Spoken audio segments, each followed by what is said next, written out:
بسم اللہ الرحمن الرحیم۔ صلہ رحمی یعنی رشتہ داروں اور قرابت داروں سے اچھے روابط رکھنا، ان کے دکھ درد میں شریک ہونا اور ان سے نیکی کرنا۔ اسلام اللہ تعالیٰ کی ایک عظیم نعمت اور رحمت ہے جس کے اندر فرد، امت اور معاشرہ تمام شامل ہیں۔ اسلام کے جامع نظام حیات میں کوئی ایسا گوشہ نہیں ملتا جسے اس کا مناسب مقام نہ ملا ہو۔ یہاں پر نہایت ایک قابل توجہ بات یہ ہے کہ صلہ رحمی کو اللہ تعالیٰ نے یہ مقام اور اہمیت دی ہے کہ خود اپنی ذات کا تقوی اختیار کرنے کے بعد فوراً صلہ رحمی کا حکم دیا، جس سے یہ اندازہ ہوتا ہے کہ اللہ کے نزدیک تمام انسانوں کے عمومی تعلقات اور قریبی رشتہ داروں کے ساتھ تعلقات کو کس قدر اہمیت حاصل ہے۔ ارشاد رب العزت ہوتا ہے کہ ان اللہ یأمر بالعدل والاحسان وایتاء ذی القربى وینہی عن الفحشاء والمنکر والبغی یعظکم لعلکم تذکرون۔ یقیناً اللہ عدل و احسان اور قرابت داروں کو ان کا حق دینے کا حکم دیتا ہے اور بے حیائی، برائی اور زیادتی سے منع کرتا ہے۔ وہ تمہیں نصیحت کرتا ہے، شاید تم نصیحت کو قبول کرو۔ یہاں پر ذی القربہ سے عموماً قریبی رشتہ دار مراد لیے جاتے ہیں۔ خاندان کے معاشرے کا اساسی عنصر ترکیبی ہونے کی وجہ سے اسلام صلہ رحمی کو بہت اہمیت دیتا ہے، اور ذی القربہ سے مراد یہ ہے کہ خاص کر اپنے قریبی رشتہ داروں میں نادار اور محتاجوں پر احسان کریں۔ حضور سرور کائنات صلی اللہ علیہ وآلہ وسلم ارشاد فرماتے ہیں کہ وہ بد کردار مرد کہ جو نیک لوگ بھی نہیں ہیں، لیکن صلہ رحمی کی وجہ سے خداوند متعال ان کی رزق میں اور ان کی عمر میں اضافہ کرتا ہے۔ ایک اور جگہ پر ارشاد فرمایا کہ اکثر ایسا ہوتا ہے کہ کسی کی عمر صرف 3 سال باقی رہ جاتی ہے، لیکن چونکہ وہ صلہ رحمی کی نیکی کرتے ہیں تو خداوند متعال اس 3 سال کو بڑھا کر 33 سال تک ان کی عمروں کو بڑھا دیتا ہے۔ اور بعض اوقات ایسا ہوتا ہے کہ کسی کی عمر 33 سال باقی رہ جاتی ہے، لیکن چونکہ وہ قطع تعلق کرتے ہیں، قطع رحمی کرتے ہیں، تو خداوند متعال ان کی عمروں کو گھٹا کر 33 سال سے 3 سال تک یا اس سے بھی کم کر دیتا ہے۔ اسی طرح 5ویں تاجدار ولایت امام محمد باقر علیہ السلام سے روایت ہے، فرماتے ہیں کہ صلہ رحم اعمال کو پاک کرتا ہے، انسان کے مال و دولت میں اضافے کا باعث بنتا ہے، اس سے بلاؤں کو دور کرتا ہے، قیامت کے دن اس کے حساب کتاب کو آسان کرے گا اور اس کی موت کو اس سے ٹال دیتا ہے۔ امام جعفر صادق علیہ السلام فرماتے ہیں کہ صلہ رحمی اور نیکی قیامت کے دن انسان کے حساب کتاب کو آسان کر دے گا اور اس کے گناہوں کو اس سے دور کر دے گا۔ لہذا صلہ رحمی کریں اور اپنے قریبی دوستوں سے، رشتہ داروں سے، قرابت داروں سے نیکی کریں، حتیٰ ان کو سلام کرنے یا ان کے سلام کا جواب دینے کے ذریعے ہی کیوں نہ ہو۔ ایک شخص حضور سرور کائنات صلی اللہ علیہ وآلہ وسلم کے خدمت میں حاضر ہوا اور کہا کہ اے رسول خدا، میرے خاندان کے لوگ مجھ پر حملہ کرنا چاہتے ہیں اور مجھ سے ہر قسم کا تعلق قطع کرنا چاہتے ہیں، کیا میرے لیے لازم ہے کہ میں بھی ان کے ساتھ قطع تعلق کروں؟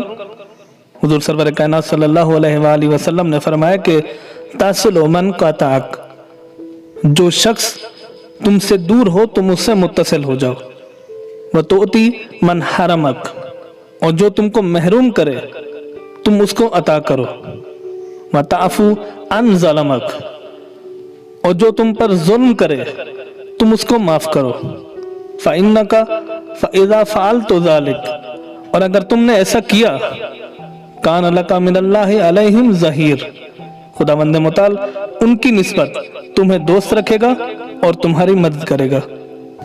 عبداللہ بن سنان روایت کرتے ہیں کہ میں امام جعفر صادق علیہ السلام کی خدمت میں حاضر ہوا اور عرض کی کہ میرا ایک چچا زاد بھائی ہے جس کے ساتھ میں ہمیشہ صلہ رحمی کرتا ہوں، لیکن وہ میرے ساتھ قطع تعلق کرتا ہے، اور یہ کئی بار تکرار ہو چکا ہے، ریپیٹ ہو چکا ہے۔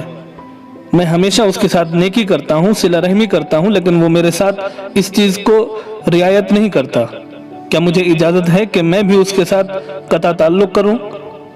امام صادق علیہ السلام فرماتے ہیں کہ اگر تم اس کے ساتھ صلہ رحمی کرو گے اور وہ تمہارے ساتھ اس چیز کی رعایت نہیں کرے گا، یعنی قطع تعلق کرے گا، تو خداوند متعال अपनी रहमत तुम्हारे शामिल हाल करेगा, और अगर तुम उसके साथ कता ताल्लुक करोगे और वो भी तुम्हारे साथ कता ताल्लुक करेगा तो खुदावंद मुताल तुम दोनों से अपनी रहमत को दूर कर देगा।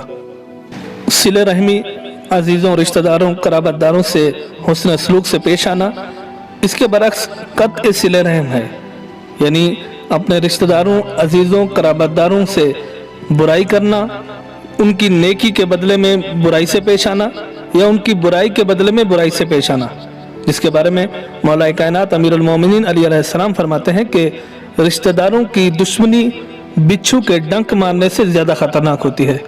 कुरान करीम में खुदावंद मुताल इनके बारे में इरशाद फरमाता है कि उलाइकल्लज़ीना लअनहुमुल्लाहु फ़असम्महुम वअमा अबसारहुम, ये वो लोग हैं जिन पर अल्लाह ने लानत की है, लिहाजा उन्हें बहरा कर दिया है और उनकी आंखों को अंधा कर दिया है।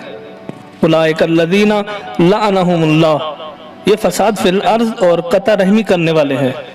ये वो लोग हैं जिन्हें अल्लाह ने अपनी रहमत से दूर कर दिया है, रहमत खुदाबंदी के हासिल करने के ज़राए इन पर बंद कर दिए हैं। ये हक की आवाज़ को न सुन सकते हैं और न ही सिरात मुस्तकीम को देख सकते हैं। अगर किसी के पास कुव्वत समात नहीं तो मंजिल तक पहुंचने के लिए कुव्वत बसारत से मदद ली जा सकती है।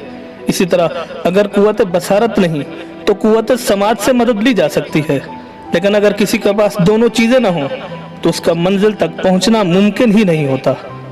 इमाम जाफर सादिक अलैहिस्सलाम के असहाब में से एक शख्स इमाम की खिदमत में हाजिर हुआ और अर्ज़ की कि मेरे भाई और मेरे चचाजाद मुझसे लड़ते हैं और मुझे कमरे के अंदर उन्होंने बंद कर दिया। अगर आप उनसे बातचीत करें तो शायद मेरा हक मुझे मिल जाए।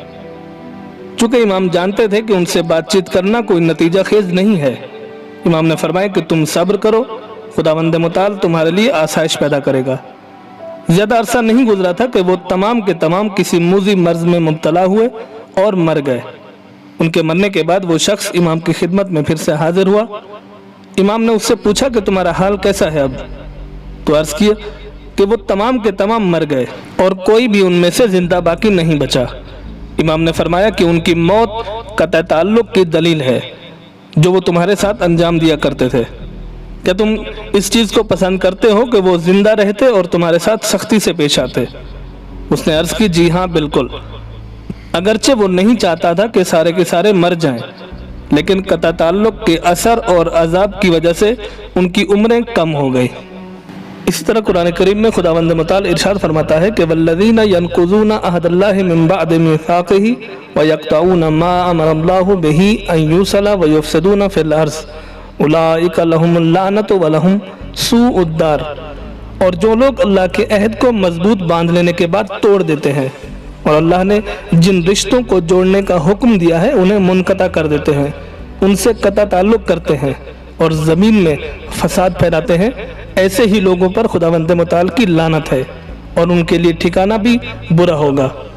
यहाँ पर साहिबान अक्ल के मुकाबले में दुनिया परस्तों का जिक्र आया है जो अक्ल से काम नहीं लेते, उन रिश्तों से कता ताल्लुक करते हैं जिनको जोड़ने का हुक्म है, और खौफ खुदा, खौफ आक़िबत, सब्र व इस्तकामत, इकामे नमाज, राह खुदा में इन्फाक और नेकी के ज़रिए बुराई को दूर करने की बजाय फसाद फैलाते हैं और बुरे अमाल से दुनिया में लानत और आखिरत में इनको अजाब मिलता है। इसी तरह कुरान करीम में एक और मकाम पर इरशाद होता है, फ़हल असैतुम इन तवल्लैतुम अन तुफ़सिदू फ़िल अर्ज़ व तुक़त्तिऊ अरहामकुम। फिर अगर तुम हुक्मरान बन जाओ तो तुमसे तवक्को की जा सकती है कि तुम ज़मीन में फसाद बर्पा करोगे और अपने रिश्तों को तोड़ डालोगे। यानी तुम्हारे ईमान का ये हाल और हमारे अहकामात की हुक्मअदुली का ये आलम है कि तुमसे फसाद फिल अर्ज़ और कता ताल्लुक के अलावा क्या तवक्को की जा सकती है।